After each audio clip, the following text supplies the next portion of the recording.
इस वीडियो में हम शुरू करने वाले हैं प्रैक्टिस सेट 1.2 चैप्टर 1 सिमिलैरिटी का। और इस चैप्टर में भी हम सिमिलैरिटी के कंसेप्ट मेरा मतलब इस प्रैक्टिस सेट में भी हम सिमिलैरिटी के कंसेप्ट को नहीं देखने वाले हैं, कुछ नया कंसेप्ट है। तो चलिए शुरू करते हैं।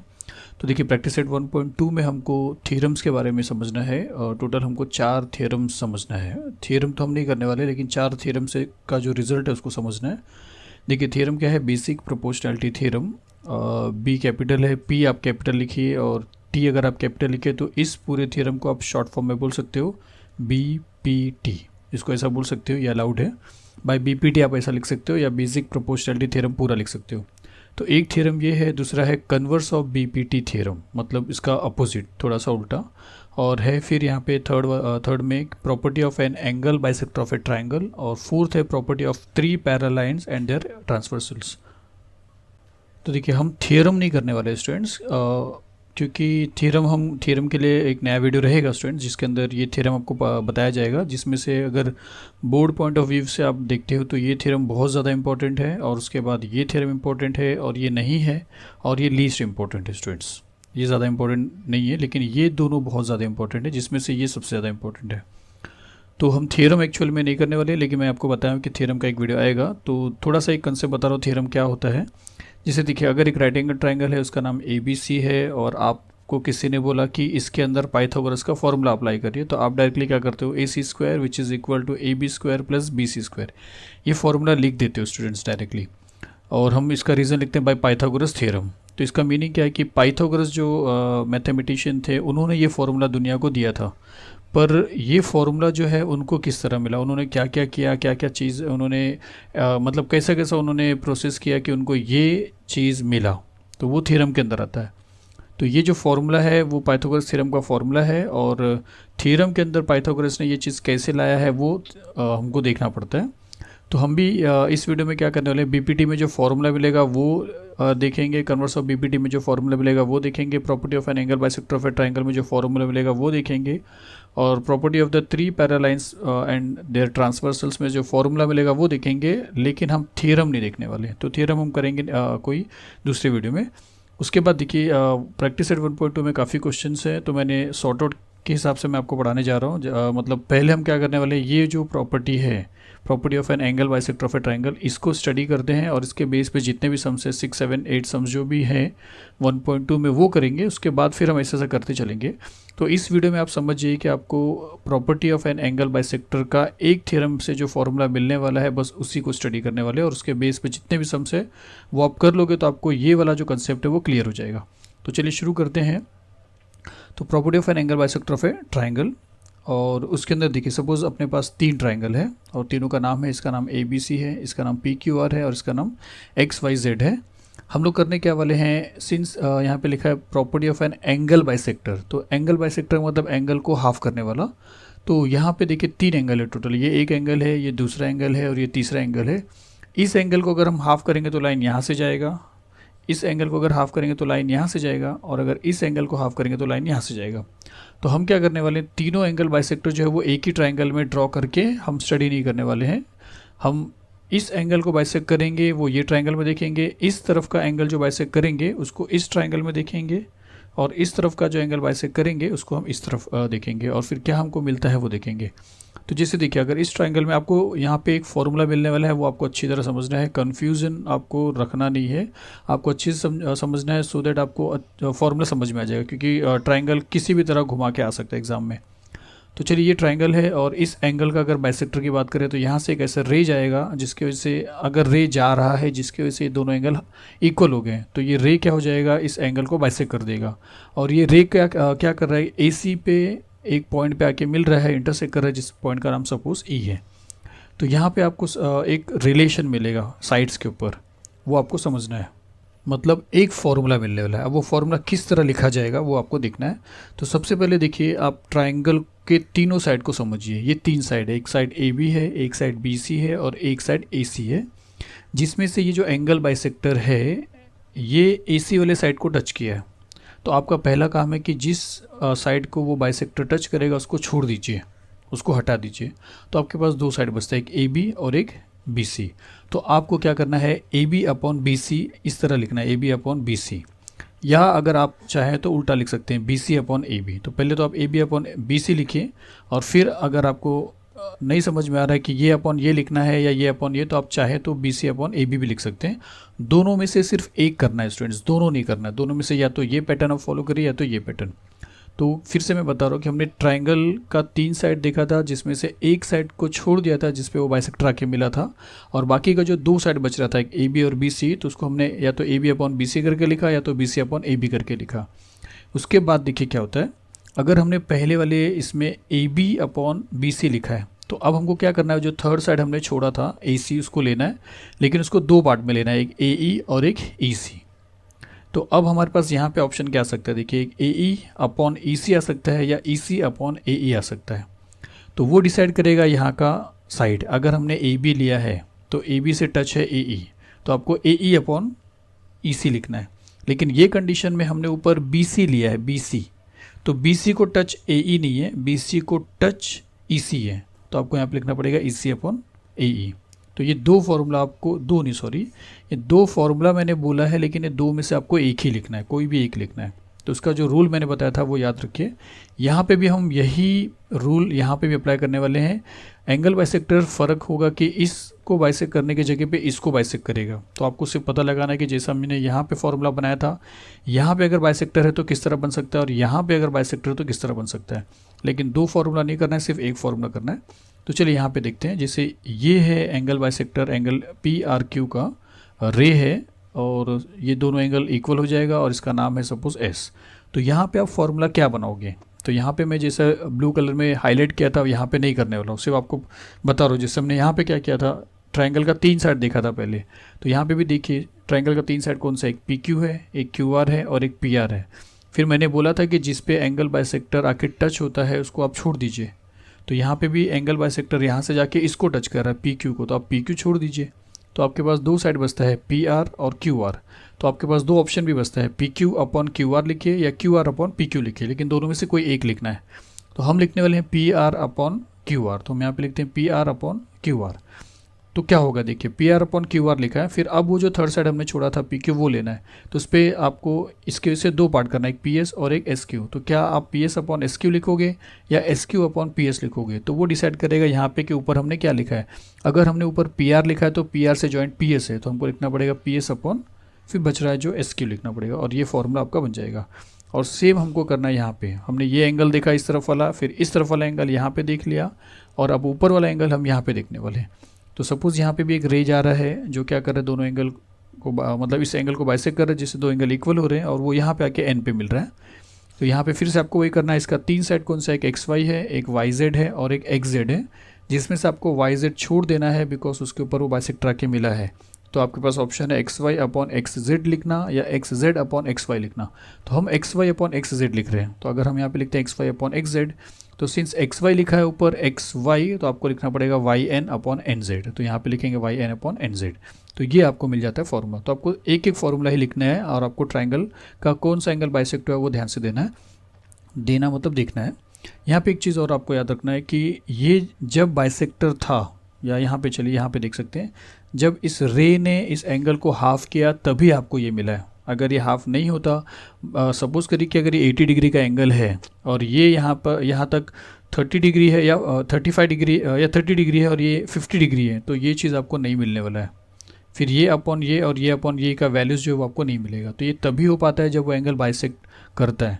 तो इसलिए आपको एक चीज़ और याद रखना है कि सपोज़ अगर सपोज़ ये रे बना है लेकिन ये चीज़ नहीं दिया है कि बाइसेक्ट कर रहा है या नहीं कर रहा है, और आपको पता लगाना है कि क्या ये रे इस एंगल को आधा किया या नहीं किया है, तब आप करोगे क्या, ये चीज़ चेक करोगे। आप एक्स वाई का वैल्यू लिखोगे ऊपर, वाई जेड का वैल्यू लिखोगे नीचे, कैंसिल करोगे, इसका वैल्यू फाइंड आउट करोगे, वाई एन का वैल्यू लिखोगे यहाँ पे, एन जेड का वैल्यू लिखोगे यहाँ पे, उसको कैंसिल करोगे और चेक करोगे कि क्या वो इक्वल आया या नहीं आया। अगर वो इक्वल आता है दोनों का रेशियो, तो 100% है कि ये एंगल और ये एंगल फिर इक्वल था, जिसका मतलब है कि रे एक्स एन ने क्या किया था, एंगल वाई एक्स जेड को हाफ किया था। यही कंसेप्ट हमको करना है क्वेश्चन नंबर 1 में जो हम शुरू करने वाले हैं। तो चलिए शुरू करते हैं। जैसे ये फर्स्ट क्वेश्चन है, देखिए हम इस वीडियो में करने क्या वाले हैं, एंगल बाइसेक्टर का प्रॉपर्टी जो अभी हमने पढ़ा है उसको लेके डायरेक्टली जितने सम्स इसके इस प्रैक्टिस सेट में है 1.2 में वो हम सॉल्व करने वाले हैं। और उसमें देखिए फर्स्ट क्वेश्चन में अगर आप देखते हो तो 3 डायग्राम है। अगर आप टेक्स्ट बुक में देखोगे तो क्वेश्चन नंबर 1 में आपके पास 3 डायग्राम है, एक 1 करके, एक 2 करके और एक 3 करके, और तीनों के लिए ये एक ही क्वेश्चन है। तो क्वेश्चन देखिए क्या है कि given below are some triangles, तो 3 ट्राइंगल हैं and lengths of the line segments, और उसी ट्राइंगल के ऊपर लाइन सेगमेंट के जो लेंथ्स हैं वो दिए हुए हैं, मेजर्स दिए हुए हैं। हमसे बोला कि identify in which figure ray P M is the bisector of angle Q P R. तो जो 3 फिगर है, ये 3, इन तीनों फिगर में से ऐसा कौन कौन सा फिगर है जिसके अंदर ये जो पी एम है इसने क्या किया है, एंगल क्यू पी आर को हाफ किया है। मतलब देखिए यहाँ पे कोई सिंबल नहीं है, आइडेंटिकल मार्किंग नहीं है जिसके वजह से हम ये बोल सकते हैं कि पीएम जो है वो इस एंगल को हाफ किया है, या पीएम जो है वो इस एंगल का बाइसेक्टर है। क्योंकि जब तक यहाँ पे आइडेंटिकल मार्क नहीं देगा आप नहीं बोल सकते। और हमसे यही पूछा भी है कि आप पता लगाओ कि क्या ये बाइसेक्ट कर रहा है या नहीं कर रहा है। यही पीएम क्यू पी आर का बाइसेक्टर यहाँ पे है या नहीं है वो पता लगाना है। और वही चीज़ यहाँ पे भी देखिए, पीएम क्यू पी आर का बाइसेक्टर है या नहीं है, और थर्ड वाले में भी पीएम क्यू पी आर का बाइसेक्टर है या नहीं। मतलब सब में ट्राइंगल का नाम उसी तरह दिया है जिस तरह, ताकि ये सारी चीज़ सब में सेम हो जाए। तो ये कैसे होगा स्टूडेंट्स, अगर हम एंगल बाइसेक्टर का जो प्रॉपर्टी हमने पढ़ा है अगर वो देखेंगे तो अगर ये बाइसेक्टर है तो इसका मतलब है ये अपॉन ये इसका वैल्यू और ये अपॉन ये का वैल्यू सेम आना चाहिए, तब ये बाइसेक्टर रहेगा। अगर बाइसेक्टर नहीं रहेगा तब तो ये रिलेशन नहीं होना चाहिए। तो हम वही करते हैं, पहले वैल्यूज़ निकाल के चेक करते हैं कि इक्वल मिल रहा है क्या नहीं। अगर मिल रहा है तो हम बोलेंगे कि देयरफॉर ये बाइसेक्टर है, और अगर नहीं मिलेगा तो हम बोलेंगे नहीं है बाइसेक्टर। तो देखिए अब हमको क्या करना है, इस ट्राइंगल का 3 साइड देखना है, एक पी क्यू है, एक क्यू आर है और एक पी आर है, जिसमें ये जो रे है इसने इस साइड को टच किया क्यू आर को। तो आप ये साइड छोड़ दोगे तो आपके पास 2 ऑप्शन है, P Q upon P are find out करिए या P R upon P Q find out करिए। तो चलिए P Q upon P are find out करते हैं। तो यहाँ पे हम लिखते हैं कि P Q upon P are, ये आप लिखिए और आप उसका वैल्यू निकालिए। तो पी क्यू 7 है और पी आर 3 है, तो आप लिखोगे 7 अपॉन 3। और सिंस ये सिंप्लीफाई नहीं हो रहा है तो आपको इसको कंडीशन नंबर 1 कर देना। तो यहाँ पे हम लिख देते हैं कंडीशन नंबर 1। तो ये 1 मिल गया है। अब पी क्यू हमने लिखा था, तो पी क्यू से जॉइंट है क्यू एम, तो आपको सेकेंड जो है क्यू एम निकालना पड़ेगा, Q M upon M R. तो हम यहाँ पे लिखते हैं Q M upon M R और उसका वैल्यू निकालते हैं। तो क्यू एम कितना है 3.5, तो यहाँ पे आ जाएगा 3.5 और अपॉन एम आर है 1.5, तो यहाँ पे आएगा 1.5। अब आपको करना क्या, इसको सिंप्लीफाई करना है। तो सिंप्लीफाई किस तरह करेंगे, देखिए सिंस पॉइंट के बाद एक वैल्यू एक नंबर है, यहाँ पे भी एक नंबर है, तो एक जीरो वाला 10 आप 10 से मल्टीप्लाई कर दिए तो पॉइंट चला जाएगा। ये चीज़ हमने पहले भी डिस्कस किया। तो 3.5 को हम अगर 10 से मल्टीप्लाई करेंगे और डिनोमिनेटर में 1.5 को भी हम 10 से अगर मल्टीप्लाई करेंगे तो ये जो 3.5 है ये 35 बन जाएगा, और ये जो 1.5 है ये 15 बन जाएगा। और ये 5 के टेबल में जा सकता है, तो 5 3 ज़ा 15 होता है और 5 7 ज़ा 35 होता है, और फिर ये किसी टेबल में नहीं जाएगा। तो फाइनली बचा देखिए क्या 7/3, और ये हो जाता है कंडीशन नंबर 2। और ऊपर देखिए यहाँ पे भी बचा था 7/3, यहाँ पे बच रहा है 7/3। तो देखिए अब हम क्या करेंगे, हम लिखेंगे कि in triangle P Q R triangle में पी क्यू आर इसका जो वैल्यू है P Q upon P R का वैल्यू और इक्वल हो रहा है Q M upon M R का वैल्यू, दोनों इक्वल हो रहा है फ्रॉम 1 and 2, क्योंकि 1 and 2 में हमने फाइंड आउट किया था। हम ऐसा लिखेंगे फ्रॉम 1 and 2, ये चीज़ आप लिखोगे। तो इसका मीनिंग अब क्या हो रहा है कि ये ट्राइंगल में अगर ये चीज़ हो रहा है कि P Q upon P R Q M upon M R के इक्वल मिल रहा है, तो ये चीज़ तब होता था जब वो बाइसेक्टर रहता था। इसके पहले जो प्रॉपर्टी हमने देखा है। तो अब हम डायरेक्टली बोल सकते हैं कि देयरफॉर ये लिख सकते हैं कि ray P M is the bisector of angle Q P R. तो हम लिख सकते हैं कि ray P M is the bisector of angle Q P R. इस तरह आपको करना है और इसी तरह सारे सम्स करना है, सेम टू सेम इसी तरह करना है। आपको पता लगाना है कि ये बाइसेक्ट कर रहा है या नहीं कर रहा है। तो चलिए इसके बाद वाला सेकेंड सम्स देखते हैं। इसमें भी हम क्या करेंगे, ये ट्राइंगल का जो 3 साइड है वो देखते हैं। एक आर पी है, एक पी क्यू है और एक आर क्यू है, या पी क्यू है, क्यू आर है और पी आर है, जिसमें से ये साइड आपको पता है छोड़ना है आपको। तो आपको लिखना है P Q upon R P या P R upon P Q. तो चलिए P Q upon P R लिखते हैं और उसका वैल्यू भी निकालते हैं। तो P Q upon P R का वैल्यू निकालते हैं। तो देखिए पी क्यू है यहाँ पे 10, तो यहाँ पे आ जाएगा 10 अपॉन पी आर, यहाँ पे 7 है तो यहाँ पे आएगा 7, और ये कैंसलेशन नहीं हो रहा तो इसको कंडीशन नंबर 1 कर देते हैं। तो हमने पहले पी क्यू लिया है, पी क्यू, तो इसका मतलब है पी क्यू जॉइंट है क्यू एम से, तो यहाँ पे हमको लिखना पड़ेगा क्यू एम फिर अपॉन एम आर, तो उसका वैल्यू निकालेंगे एम आर। अभी क्यू एम जो है वो आपको 8 दिया है और एम आर आपको 6 दिया है, तो यहाँ पे 8 आ जाएगा और यहाँ पे आ जाएगा 6, और ये 2 के टेबल में जा रहा है तो 2 के टेबल में कैंसिल करते हैं, 2 3 ज़ा 6 और 2 4 ज़ा 8, और फर्दर ये पॉसिबल नहीं हो रहा है तो 4 अपॉन 3 बच रहा है, तो इसको कर देते हैं कंडीशन नंबर 2। और दोनों से आपको ये पता लग रहा है कि ये दोनों का वैल्यू सेम नहीं है, और अगर ये दोनों का वैल्यू सेम नहीं है तो समझ जाइए कि ये जो रे है वो एंगल को एग्जैक्टली हाफ ऑफ नहीं कर रहा है। तो हम यहाँ पे लिखेंगे कि इन ट्राइंगल पी क्यू, और सबका नाम तो सेम ही है, तो in triangle P Q R, P Q upon P R का ratio, P Q upon P R का रेशो और Q M upon M R का जो रेशियो है वो इक्वल हमको नहीं मिला। फ्रॉम 1 and 2 बता सकते हैं कि फ्रॉम वन एंड 2 से हम ये बोल सकते हैं फ्रॉम 1 and 2। तो अगर वो इक्वल नहीं मिला है तो इसका मतलब है कि ray P M is not the bisector of angle Q P R. तो हमको यहाँ पे लिखना पड़ेगा कि therefore ray P M is not the bisector of angle Q P R.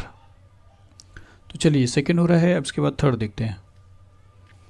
तो थर्ड में भी आपको पता है अब क्या करना है, ये 3 साइड में से ये साइड को आपको छोड़ना है, क्योंकि बाइसेक्टर अगर ये होता है या नहीं है अभी तो फिर डिसाइड नहीं हुआ है, लेकिन ये साइड इसको आके टच कर रहा है, ये साइड आप छोड़ोगे तो आपके पास ऑप्शन है P R upon P Q लिखना या P Q upon P R. तो चलिए P R upon P Q लिखते हैं और उसका वैल्यू निकालते हैं। आप कुछ भी कर सकते हो, मैंने आपको बताया है। तो P R upon P Q निकाल रहे हैं, तो यहाँ पे आ रहा है पी क्यू, तो पी आर का वैल्यू यहाँ पे 10 दिया है और पी क्यू का वैल्यू 9 दिया है, तो यहाँ पे लिखेंगे 10 और यहाँ पे लिखेंगे 9, और ये सिंस कोई टेबल में नहीं जा रहा तो इसको कर दे हैं कंडीशन नंबर 1। सिंस फिर हमने पी आर पहले लिया है तो उससे जॉइंट है आर एम, तो R M upon M Q लिखेंगे यहाँ पे, तो यहाँ पे लिखते हैं R M upon M Q. तो आर एम अगर आप देख रहे हो तो आर एम आपके पास 4 है और एम क्यू अगर आप देखते हो तो आपके पास 3.6 है। तो आपको डेसिमल हटाना है, और डेसिमल हटेगा किस तरह, पॉइंट के बाद एक नंबर है मतलब 1 0 वाला 10, तो 10 से मल्टीप्लाई करना पड़ेगा। तो सिर्फ एक को 10 से मल्टीप्लाई नहीं कर सकते, आपको ऊपर भी 10 से मल्टीप्लाई करना पड़ेगा। तो 3.6 को 10 से मल्टीप्लाई करने से हमारा फ़ायदा होगा कि ये पॉइंट चला जाएगा, लेकिन 4 को भी आपको 10 से मल्टीप्लाई करना पड़ेगा। तो ऊपर बनता है 40 और नीचे हो जाता है पॉइंट चला जाएगा 36 हो जाएगा। फिर अगर आप देख रहे हो तो ये 4 के टेबल में जा रहा है, 4 10 40 और 4 9 36, और फर्दर ये पॉसिबल नहीं हो रहा है, तो 10 अपॉन 9 बच रहा है, और 10 अपॉन 9 ही फर्स्ट वाले का भी सोल्यूशन है। तो यहाँ पे इसको कंडीशन नंबर 2 कर देते हैं। तो फिर हम लिखते हैं यहाँ पे कि in triangle P Q R, P R upon P Q का value, P R upon P Q का वैल्यू और R M upon M Q का value, R M upon M Q का वैल्यू इक्वल है। और कहाँ से मिला आपको, 1 और 2 से मिला, तो हम यहाँ पे लिखेंगे फ्रॉम 1 and 2। और फिर अगर ये इक्वल है तो हम यहाँ पे लिखेंगे therefore ray P M is the bisector of angle Q P R. तो लिखेंगे therefore ray P M is the bisector of angle Q P R. तो देखिए फर्स्ट क्वेश्चन इसी तरह करना था, फर्स्ट क्वेश्चन फिनिश होता है, इसके बाद का जो नेक्स्ट क्वेश्चन है जिसमें हमको ये प्रॉपर्टी यूज़ करना है वो देखते हैं। तो चलिए इसके बाद क्वेश्चन नंबर 3 है जहाँ पे आपको ये प्रॉपर्टी देखने को मिलने वाला है। तो क्वेश्चन क्या लिखा है कि in triangle M N P, तो एम एन पी इस ट्राइंगल के अंदर N Q is a bisector of angle N. तो एन क्यू जो है वो इस एंगल का बाइसेक्टर है, ये दे दिया यहाँ पे, तो दिया है स्टूडेंट्स, तो आप डायरेक्टली फॉर्मूला लिख सकते हो। फिर क्या बोला कि इफ़ एम एन इज़ 5, लेकिन उसके बाद बोला कि अगर एम एन का लेंथ 5 है और पी एन का लेंथ 7 है, पी एन यहाँ से यहाँ तक 7 है और एम क्यू 2.5 है, एम क्यू 2.5 है, तो आप बताइए फिर क्यू पी कितना होगा। तो हम क्या करते हैं, हम लिखते हैं ऐसा कि in triangle M N P, और लिखते हैं यही सेम कॉपी करना आपको कि N Q is a bisector, एक मिनट थोड़ा गैप हो गया students, bisector of angle N. तो अगर किसी ट्रायंगल में कोई एक रे या सेगमेंट एक एंगल का बाइसेक्टर है तो आपको ये प्रॉपर्टी आप यूज़ कर सकते हो। तो आप यहाँ पे डायरेक्टली लिखोगे therefore by the property of angle bisector of triangle, हम यहाँ पे लिखेंगे फॉर्मूला। तो फॉर्मूला आपको क्या करना है, आपको 3 साइड जो है आपके पास, उसमें ये साइड आपको छोड़ देना है क्योंकि इसमें आके ये बाइसेक्टर मिला है। तो आप लिखिए या तो P N upon M N या तो M N upon P N. तो चलिए M N upon P N अगर लिखते हैं तो लिखते हैं M N upon P N. तो यहाँ पे लिखते हैं M N upon P N, ये इक्वल मिलेगा आपको। अब ये पहले वाले क्वेश्चन के जैसा नहीं कि पहले आप इसका वैल्यू निकालोगे उसका वैल्यू निकालोगे, यहाँ पे एंगल बाइसेक्टर दिया है तो डायरेक्टली पूरा का पूरा वैल्यू मिलेगा। तो M N upon P N is equal to, फिर एम एन के साथ एम क्यू है तो M Q upon Q P आ जाएगा। तो यहाँ पे आ जाएगा M Q upon Q P. फिर आपको करना क्या है, सबका वैल्यू सब्स्टिट्यूट करना है। तो हम लिख सकते हैं कि देयरफॉर एम एन के प्लेस पे आप लिख दीजिए 5, तो यहाँ पे आएगा 5 अपॉन पी एन के प्लेस पे आप लिख दीजिए 7, तो यहाँ पे आएगा 7, फिर which is equal to M Q 2.5 है तो 2.5 आ जाएगा, फिर अपॉन क्यू पी आपको फाइंड आउट करना है तो क्यू पी रहेगा। अब देखिए यहाँ पे आप डेसिमल का टेंशन मत लीजिए, पहले हम क्या करते हैं लेफ्ट साइड में क्यू पी को रखते हैं तो क्रॉस मल्टीप्लिकेशन करते हैं। क्यू पी को मल्टीप्लाई करेंगे 5 से तो लिखेंगे क्यू पी मल्टीप्लाई बाय 5 और विच इज़ इक्वल टू 7 को मल्टीप्लाई करेंगे 2.5 से तो 7 मल्टीप्लाई बाय 2.5। फिर 5 को यहाँ पे भेज देंगे तो यहाँ पे बचेगा क्यू पी। तो हम लिख सकते हैं therefore Q P which is equal to 7 multiply by 2.5 और डिवाइड बाय 5। और उसके बाद देखिए अगर ये 2.5 से आपको पॉइंट हटाना है तो पॉइंट के बाद एक नंबर है, एक जीरो वाले, यानी मतलब 10 से आपको मल्टीप्लाई करना पड़ेगा। तो 10 से यहाँ पे दोनों को नहीं मल्टीप्लाई करना स्टूडेंट्स, यहाँ पे मल्टीप्लिकेशन है तो एक ही को मल्टीप्लाई करना पड़ता है, ये आप एक याद रखिए। अगर प्लस होता, चलिए प्लस का तो सवाल ही नहीं, यहाँ पे मल्टीप्लिकेशन है, एक ही को मल्टीप्लाई करेंगे तो 10 ऊपर और 10 नीचे मल्टीप्लाई करेंगे। तो जब 10 को मल्टीप्लाई करेंगे 2.5 से तो ये 25 बन जाएगा। तो हम यहाँ पे लिखते हैं इतना कि which is equal to 7 multiply by 25। और नीचे क्या होगा, जब नीचे 10 से मल्टीप्लाई करो तो ये 50 हो जाएगा। तो यहाँ पे आप 50 लिख दीजिए, यहाँ पे लिख के शो नहीं करोगे तो भी चलेगा। फिर सिंप्लीफाई करते हैं, 25 के टेबल में 50 जाता है, 25 1 जा 25 2 जा। फिर 7 को अगर आप 2 से डिवाइड करते हो तो आपको मालूम उसका हाफ हो जाएगा और वो हो जाएगा 3.5। तो आपको क्यू पी मिल जाता है 3.5। तो इस तरह आपको फाइंड आउट करना है, आपको एक कैंसिलेशन मालूम होगा। चलिए क्वेश्चन नंबर 3 के बाद अब देखते हैं इसका नेक्स्ट क्वेश्चन जिसमें ये प्रॉपर्टी अप्लाई करना है। तो चलिए इसके बाद जो क्वेश्चन है वो क्वेश्चन नंबर 6 है और इसमें क्या लिखा कि find Q P using given information in the figure. तो फिगर के इन्फॉर्मेशन से आपको क्यू पी फाइंड आउट करना है। तो फिगर में जो इन्फॉर्मेशन है उसमें अगर ये सेगमेंट आप देखते हो एन क्यू और यहाँ पे ये आइडेंटिकल मार्क देखते हो तो आपको ये समझ में आएगा कि ये जो एन क्यू रे समझिए या सेगमेंट समझिए, रे नहीं है सेगमेंट समझिए, इसने किया क्या है, इसने एंगल एम एन पी को बाइसेक्ट कर दिया है। तो इसका मतलब है कि यहाँ पे एंगल बाइसेक्टर का प्रॉपर्टी आप 100% यूज़ कर सकते हो। तो एक बार एंगल बाइसेक्टर का प्रॉपर्टी लिखते हैं, फॉर्मूला लिखते हैं, फिर हम देखते हैं कि क्यू पी हमको किस तरह मिलेगा। तो हम यहाँ पे लिखेंगे कि in triangle M N P, देखिए लिखते हैं in triangle M N P और बोलते हैं segment N Q is the bisector of angle, ये एंगल को हाफ कर रहा था। आप एंगल एन भी लिख सकते हो एक लेटर में, या आप लिख सकते हो एंगल एम एन पी। तो आप लिख सकते हो एंगल एम एन पी और फिर आपको वही प्रॉपर्टी लिखना है। तो यहाँ पे लिख सकते हैं therefore by the property of an angle bisector of A triangle आपको क्या मिलेगा। देखिए फिर से वही है कि 3 साइड कौन सा, एक एम एन, एक एन पी और एक एम पी, जिसमें से एम पी आप छोड़ दोगे तो आप 2 साइड आपके पास बचता है एम एन और एन पी। तो आप लिख सकते हो M N upon N P. तो यहाँ पे हम लिखेंगे therefore M N upon N P is equal to, फिर एम एन लिया है पहले तो आएगा M Q upon Q P. तो आ जाएगा M Q upon Q P और यही क्यू पी है जो आपको फाइंड आउट भी करना है। तो एम एन का वैल्यू आपके पास है 25। तो आप यहाँ पे लिख सकते हो 25 अपॉन एन पी का वैल्यू आपके पास है 40। तो यहाँ पे लिख सकते हो 40 which is equal to M Q का वैल्यू भी आपके पास है 14। तो लिख सकते हो 14 फिर अपॉन क्यू पी नहीं है तो क्यू पी को क्यू पी लिख देंगे। क्रॉस करते हैं, उसके बाद सिंप्लीफाई करेंगे तो क्यू पी को 25 से मल्टीप्लाई करना पड़ेगा। तो Q P multiply by 25 which is equal to 14 को 40 से मल्टीप्लाई करना पड़ेगा। तो 14 मल्टीप्लाई बाय 40, फिर 25 को यहाँ पे भेजेंगे तो यहाँ पे सिर्फ क्यू पी बचेगा। तो Q P which is equal to 14 multiply by 10 जो इस तरफ का है, सॉरी 40 अपॉन ये 25। तो 5 के टेबल में ये दोनों जा रहा है तो 5 5 ज़ा 25, 5 8 ज़ा 40। फिर आपको इन दोनों को मल्टीप्लाई करके 5 से डिवाइड करना है। और सिंस यहाँ पे कुछ वैल्यूज़ पॉइंट में दिए नहीं, तो आपको फ्रैक्शन में नहीं रखना है, आपको पॉइंट्स में आएंगे तो भी चलेगा। तो हम क्या करेंगे, यहाँ पे लिखेंगे therefore QP which is equal to 14 को 8 से मल्टीप्लाई करेंगे तो 8 4 ज़ा 32, 2 3 8 1 ज़ा 8 9 10 11, तो 112 आएगा। और उसको आपको डिवाइड करना है 5 से, तो 5 2 ज़ा 10 हो जाएगा, एक बचेगा, 5 2 ज़ा 10 हो जाएगा, 2 बचेगा, पॉइंट लेंगे तो 0 हो जाएगा, 5 4 ज़ा 20 हो जाएगा। तो देयरफॉर QP का जो वैल्यू है वो आपको मिल जाता है 22.4, और इस तरह से आपको QP का वैल्यू मिलता है। तो चलिए अब इसके बाद वाला नेक्स्ट क्वेश्चन देखते हैं। चलिए नेक्स्ट क्वेश्चन है क्वेश्चन नंबर 8, और इसमें क्या लिखा है कि ट्राइंगल LMN, इस ट्राइंगल के अंदर रे MT बाइसेक्ट्स एंगल LMN। तो रे MT जो है वो एंगल LMN को बाइसेक्ट कर रहा है। और if LM is 6, MN is 10 और TN is 8, then find LT। तो LT आपको फाइंड आउट करना है, बहुत सिंपल है।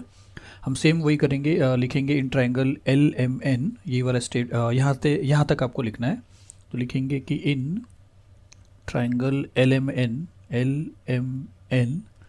फिर लिखेंगे कि रे MT बाइसेक्ट्स एंगल LMN, और फिर आप प्रॉपर्टी लिखोगे कि therefore by the property of an angle bisector of triangle. तो देखिए आपको फॉर्मूला मिलेगा LM/MN, तो यहाँ पे हम लिखते हैं LM/MN which is equal to LT/TN। तो यहाँ पे मिलेगा LT/TN।